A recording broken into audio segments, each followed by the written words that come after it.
Welcome to the webinar, How to Make the Most of Your Investment in Digital Books Now and Post-COVID-19. I'm Pamela Deloach with K-12 Dive's Studio ID, and I'll be your moderator today. Before we get started, I have a few housekeeping items to share with you. At the bottom of your screen are multiple application widgets you can use. All the widgets are resizable and movable, so feel free to move them around to get the most out of your desktop space.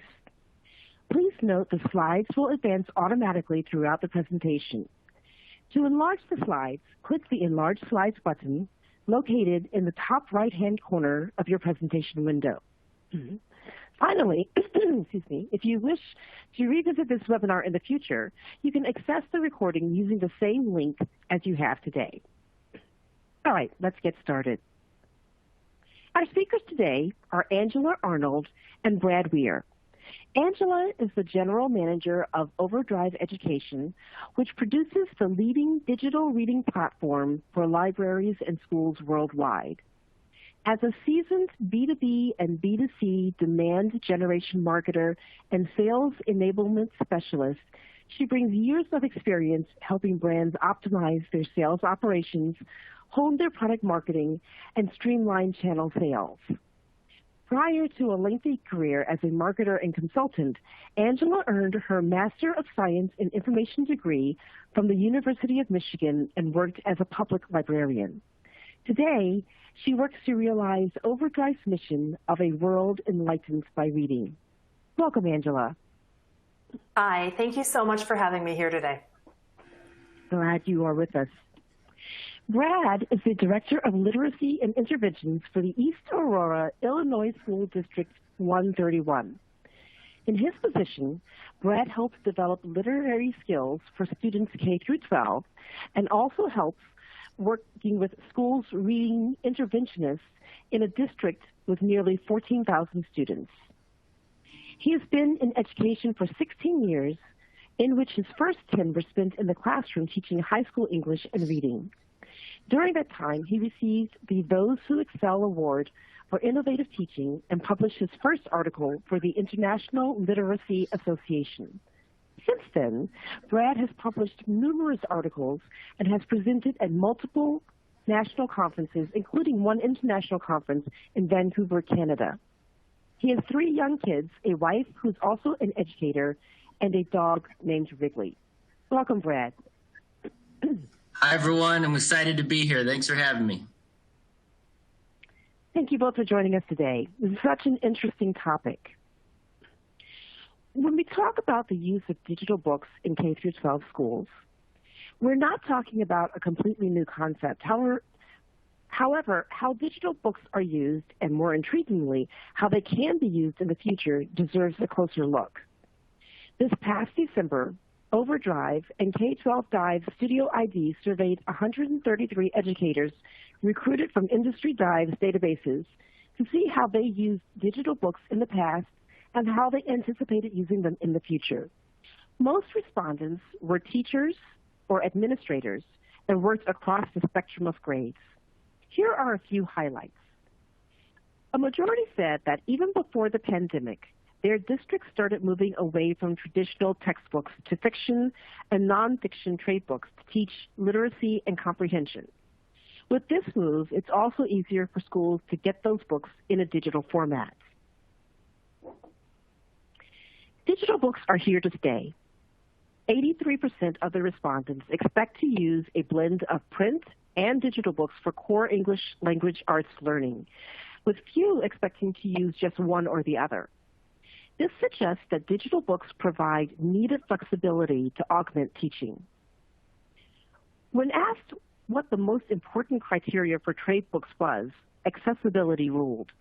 Ensuring the books needed for the curriculum were available and making sure every student had a copy were key. Meeting mandatory requirements and having literature that was culturally relevant was also necessary. The survey indicates that educators see the long-term value for digital books and points to how they have been most commonly used for curriculum. It's almost unbelievable to think that over a year ago, schools, as well as almost all businesses, shut down. It was truly a heroic endeavor for educators to pivot so quickly to be able to teach students to learn from home.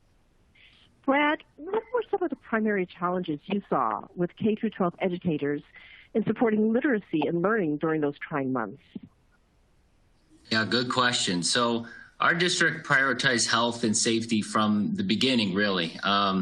So as students began learning from home, our initial challenge was providing access to the curriculum, of course. For us, that meant sending home iPads and chargers and laptops, iPads for our elementary students, laptops for our secondary students.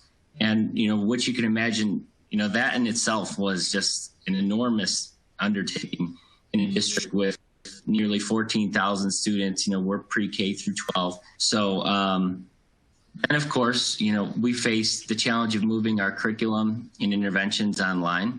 And for our middle and high school students in ELA and reading class, we decided the best way to do that was by moving our novels to overdrive using ebooks. Another challenge for educators was that reading is just such a individual process. As teachers and students began to navigate, how to best teach and learn in a virtual classroom for really the first time in history. They're also making decisions on how to best assess students' reading levels remotely, how to tailor instruction, how to meet skill deficiencies, how to provide meaningful and helpful feedback, how to monitor literacy growth along the way, like how do we know students' skills are getting better. And it's been a huge undertaking, of course, like in all school districts. And finally, something particularly important to us was simply just ensuring students continued to read for pleasure and that they had really unlimited access to a digital library of thousands of books right now while at home. So they were no longer able to check out books from their school libraries since they, weren't coming into school every day. And, some communities weren't able to check out books from even their local libraries. And SORA helped us provide students that 24-hour-a-day access to books. And, it's pretty cool. To date, in our district, we've had actually over 1,000 students this school year check out books from home using the SORA app. And, that's just awesome. That is awesome. Definitely a lot of creativity involved in addressing so many of those issues. Angela, what were some of the major challenges you saw in your work with educators? Right. So during the pandemic, what we saw were that the primary challenges really revolved around access, kind of like what Brad was talking about there. Just trying to make sure that kids had the tools they needed to learn: Chromebooks, internet, a quiet space, safety, security, electricity, food. These were interrelated challenges that exposed how fragile our educational system really is. I think, another challenge was getting kids engaged in the learning process, assuming those things were addressed. It was really just engaging kids, whether they were remote or virtual or hybrid. Getting those students to focus on school amidst a great deal of trauma was really hard. And families were losing income, kids were isolated from their friends and loved ones, and a lot of kids lost actual family members to COVID. So a lot of students were focused more on basic needs and survival than education and learning and literacy. So, as a result, I think educators would probably say that there has been a decrease in educational rigor and a decrease in what students were able to master over the last year. It's hard to do all that, right? So outcomes during the pandemic were probably not what they would have been in a normal school year, even though our entire K-12 infrastructure rallied and innovated to fight for as many gains as possible. Yeah, that's so true. Trying to keep kids on track during a pandemic is definitely a struggle for so many different reasons. Before COVID-19, digital books were often seen as a nice to have. During the pandemic, however, as the learning process shifted tremendously, digital books were recognized as essential. Angela, can you talk more about that shift? Yeah, you're right. Before the pandemic, people looked at digital books as a way to maybe teach tech skills so kids were digitally literate and could understand how to read and synthesize information from a screen, an important skill. They might also have looked at digital books as a way to supplement print collections, where digital could supplement a school library, such as for languages other than English and popular fiction, right? And pre-pandemic, digital books were also a way to decrease the physical footprint. Say if the school media center was undergoing reconstruction or the physical footprint of that building changed. So those were all great pre-pandemic applications of Sora. Now, during the pandemic, Sora, the student reading app, which is the product that we sell, and the digital collections that schools build in their Sora platforms went from being supplemental to essential, kind of like what you were saying, from nice to have to essential. And schools deployed digital books to support the curriculum for required reading, right? Not just reading for pleasure. So school librarians were really instrumental in making sure schools knew that they could use Sora for that new application. Right. So I'm wondering, Angela, as educators replaced paper books with digital ones, how did their use differ based on students' grade level?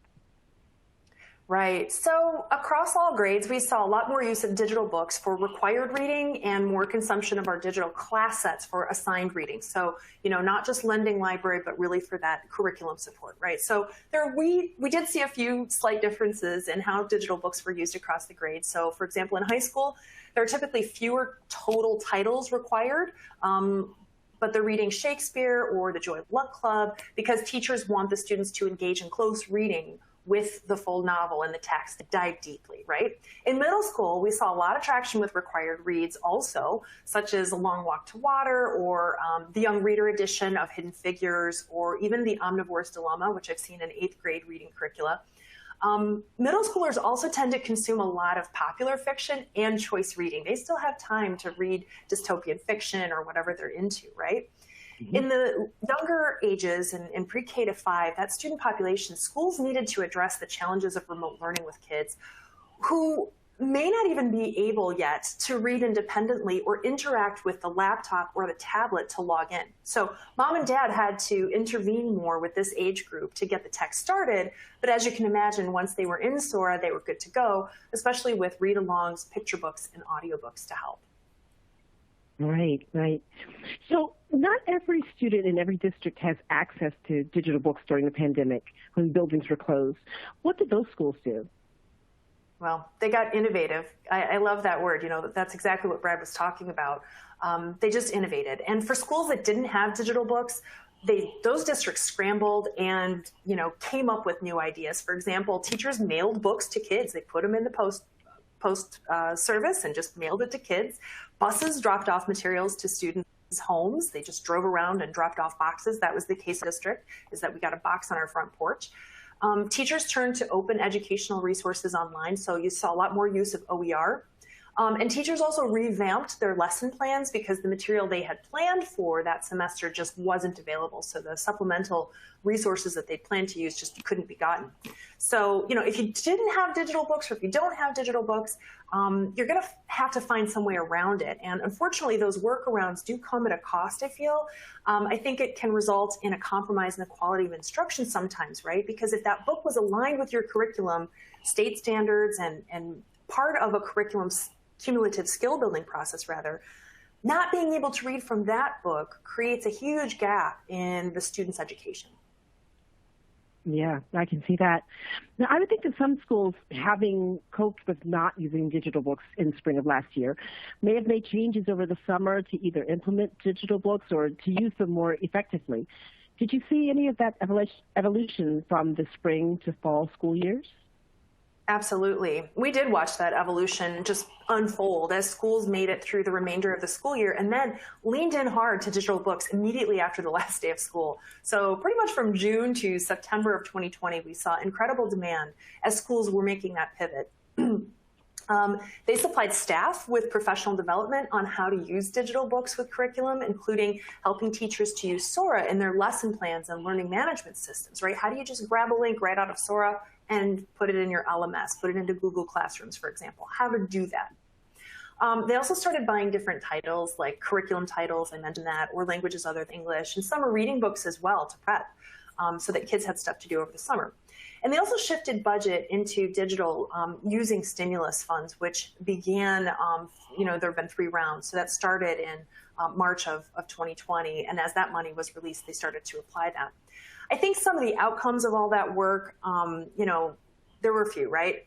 Educators were able to see how students really engaged with that assigned reading in terms of hours read, percent complete, et cetera. You get data out of Sora, right? So they were able to see that engagement that students were having with digital books. For example, in Sora, you can see when kids make notes and highlights in the book when they export those annotations to their teachers, right? So they've engaged, they can give that to their teacher and share what they were engaging with in the text. Teachers also gained a lot more visibility into how kids were working with a digital book in ways that they couldn't with, say, sticky notes stuck inside a print book at home, right?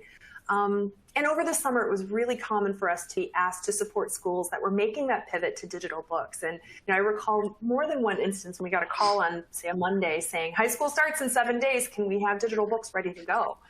That pivot was often. That's impressive. That is a very fast evolution and response time. Brad, your district is a perfect example of the evolution of your use of digital books. Can you tell us what happened? Yeah, so luckily we already had digital books in the district for our school libraries. And, but we didn't have it in the classroom as part of our curriculum. So when the pandemic hit, we were faced with the challenge of moving our curriculum and our novels online so teachers can, could continue teaching and students could continue reading and learning. So since then, really, Overdrive has moved, and Sora has moved from something that's, in our libraries and kids can check out and read at home for fun and for, for pleasure, for something to do. That's also helping drive curriculum in our classes. The data shows us that we have a really high demand for digital books.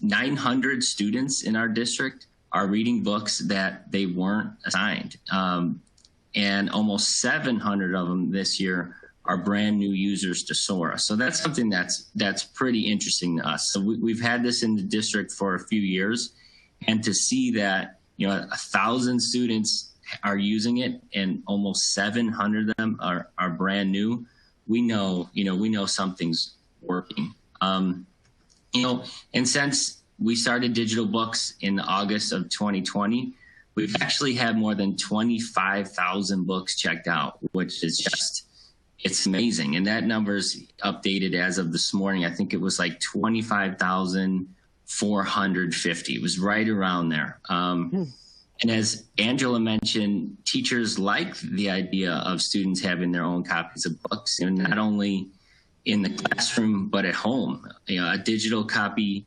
saves their annotations and saves their notes and saves data for the teacher, which is great. And wherever the student goes, they have the book with them. And that's not always the case. A lot of times school districts have class sets of books in the classroom. A lot of times school districts have class sets of books in the classroom because hard copies are just expensive. And in that scenario, all of the kids are using the same books throughout the day. Period 1 uses them and they put them back on the shelf, and period 2 uses them. And so no one can take the books home and, read at home. And what Sora does is really just helps eliminate that problem. Everyone has got their own copy on their device, and they're taking notes and they're reading in class or at home or wherever they are.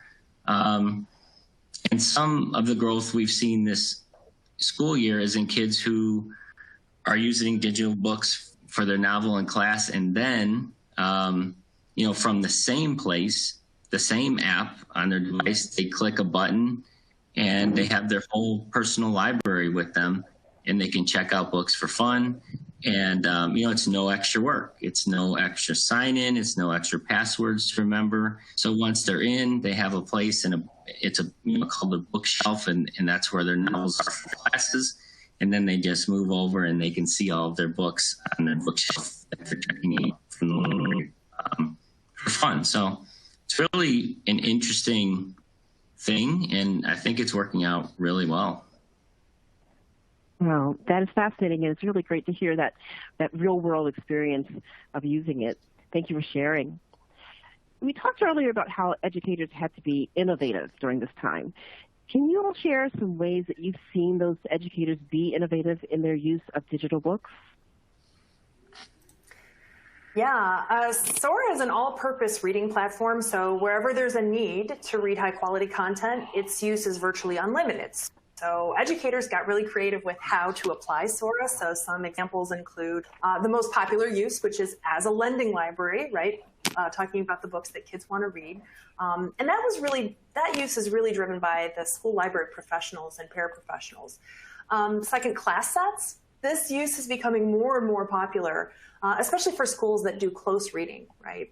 Or have adopted a balanced literacy approach, right? And schools that use high quality instructional materials or curricular programs like Yale Education or Paths to College and Career, that's what they're looking to do with Sora. So typically there's a list of books each student will be required to read throughout the year, and this is where Sora excels. No books are wasted with this method, and every student gets the access to the books they need, kind of like what Brad was talking about.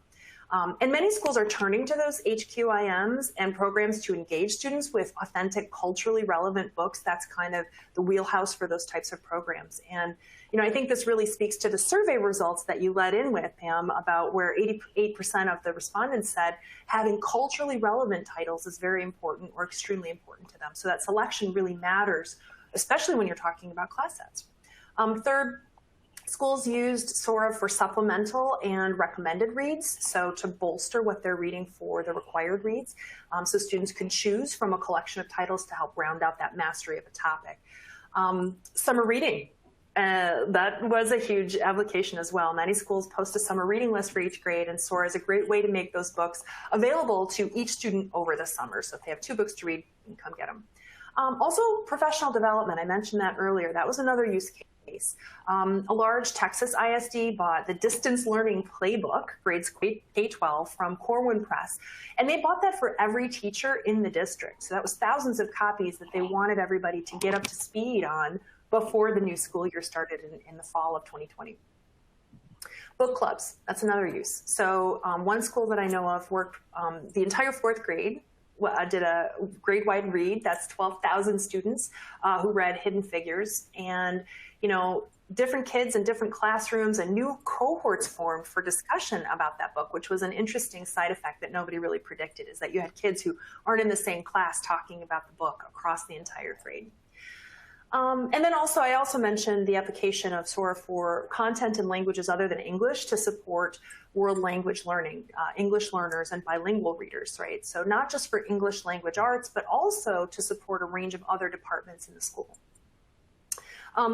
Public Library Connect, that's another feature that I think is important and another important application of Sora, right? So this is an exclusive Sora feature that allows students to use their school credentials to access age-appropriate digital books from their local public library's Overdrive collection from within Sora. So it's a free way to extend the range of resources available to kids and increases the value of the digital resources that the community has already invested in for its constituents. So students can come in using their school credentials and access their public library's age-appropriate content.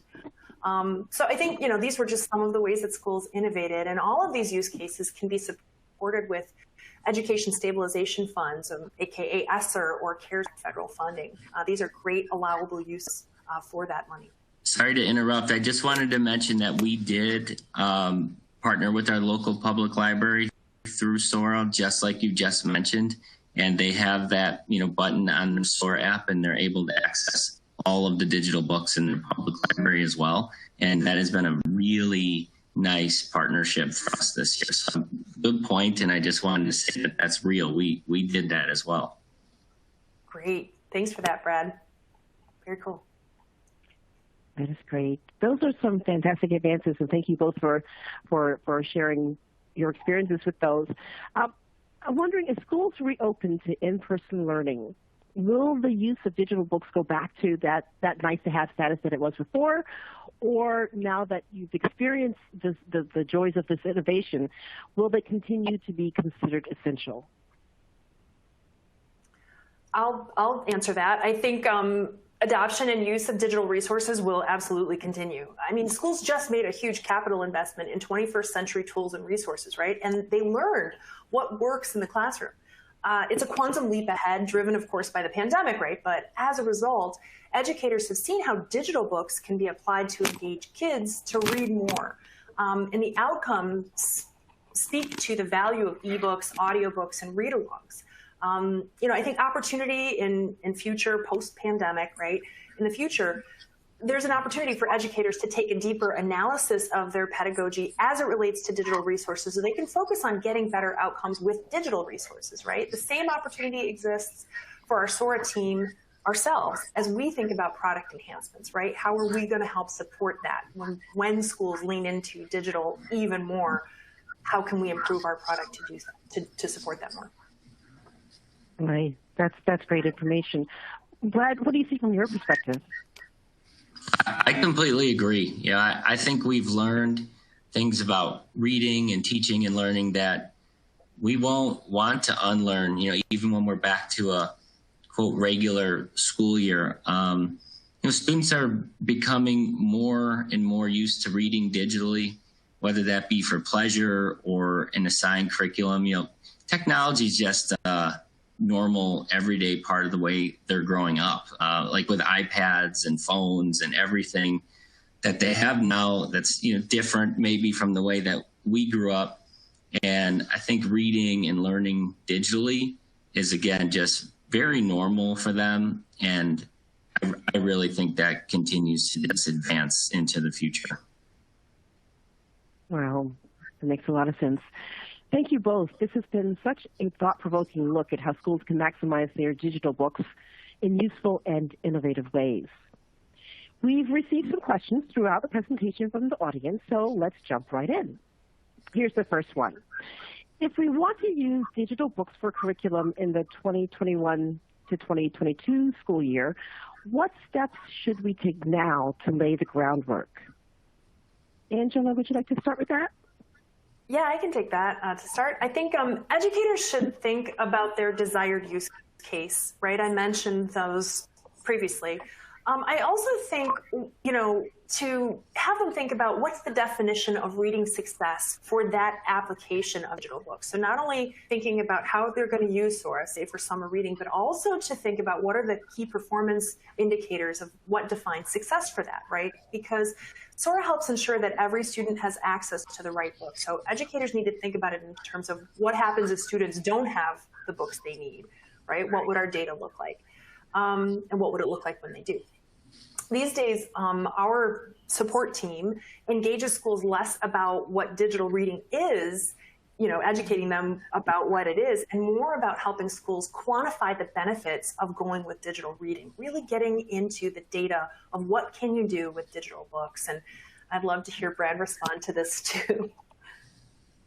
Yeah, so great question. And we did just, think all the way through this last summer and into this school year and really throughout this school year. So yeah, I'm happy to respond just from a real ground level school perspective.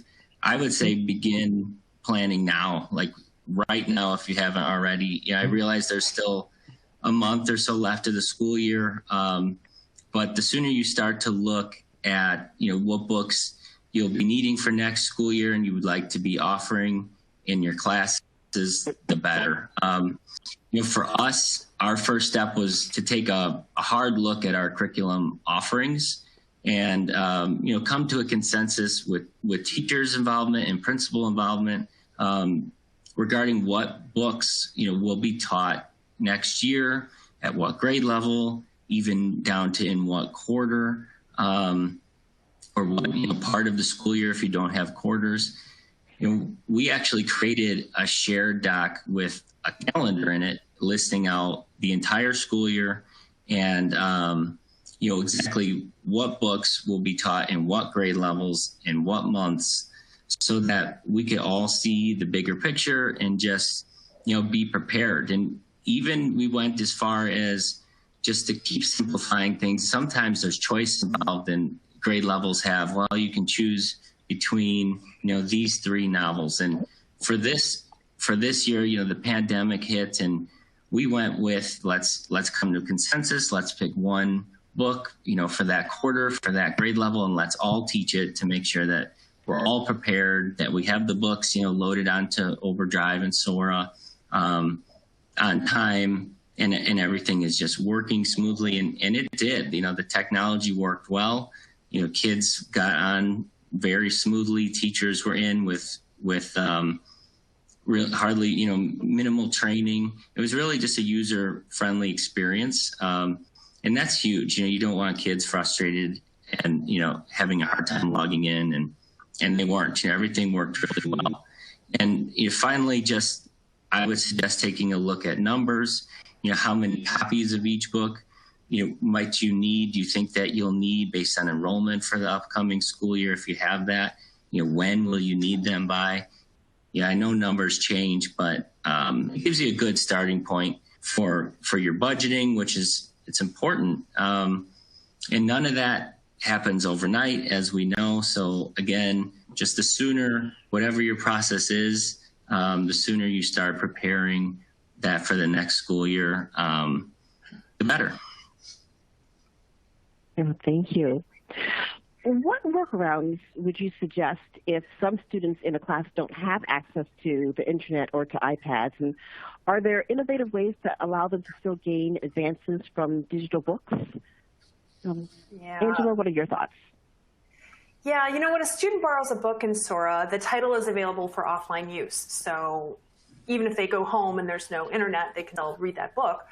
Also, because the student uses their school credentials to access Sora, they can log in from any device, including grandma's phone or from a home PC. So not every school has a one-to-one technology program, but that's not a requirement for Sora.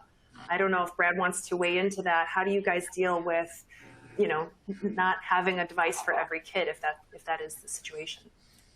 We were able to move, pretty quickly to a one-to-one when the pandemic hit and the students were at home virtually.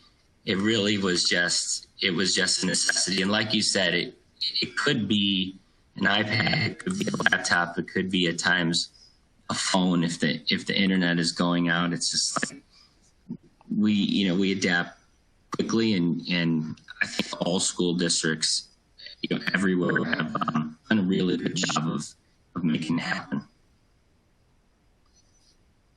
Thank you. So for an administrator or a teacher or a librarian who really wants to introduce this to their school, what is the most effective or compelling argument for implementing ebooks as part of a school curriculum? Well, I can mention something about that. I think that, first of all, why books in general, right? When all students share the experience of reading the same book, it provides a common ground where they can discover and discuss a topic together, regardless of the level of background knowledge or prior experience they bring. Books are the secret ingredient in learning that can turn a classroom of students into a community of passionate thinkers and readers. And I think the depth of discussion, rigorous thinking, and joyful engagement with stories that books enable are just irreplaceable as students journey from tentative readers sounding out words to confident citizens ready to take their ideas out into the world. I think that's a really powerful concept, and one that excites me. That was kind of high level. Maybe Brad, you'd like to respond to that more. I completely agree with everything you just said, Angela.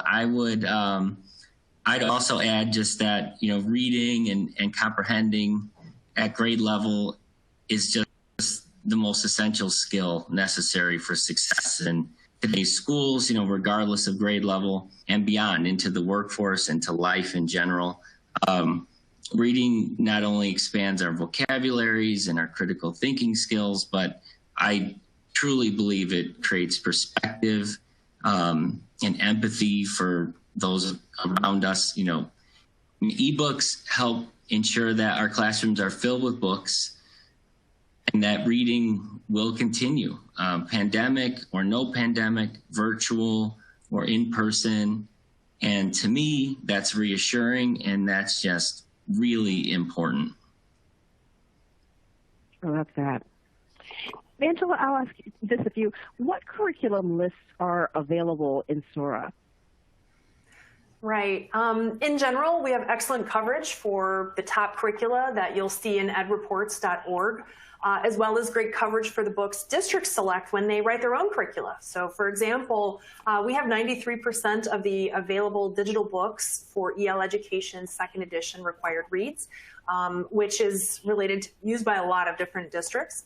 And with millions of titles from 6,000 publishers, our inventory is the largest in the industry. So keep in mind that many curriculum developers are also moving away from selecting titles where the publisher cannot provide a digital version due to permissions or production issues. So I think this is something that we've really honed in on, is that when we align with those high quality instructional materials, those lists, whether the district makes it or it's one that is furnished by someone else, that's really where we can sync up and align. And the power of the class set puts a digital book in the hands of each student at an affordable price. That's something that is just so basic. But I think to Brad's point, it's like, this is the power of books. Every kid has access to the right book. And that's what makes a curriculum really successful, in my opinion. Absolutely. Love that. Love that. Well, I believe that's all that we have time for today. In addition to a big thank you to our speakers, we also want to thank you, our audience, for joining the conversation. As a reminder, this webinar will be available on demand, and you will receive an email with a link for continued access. Have a great day, everyone. Thank you. Thank you.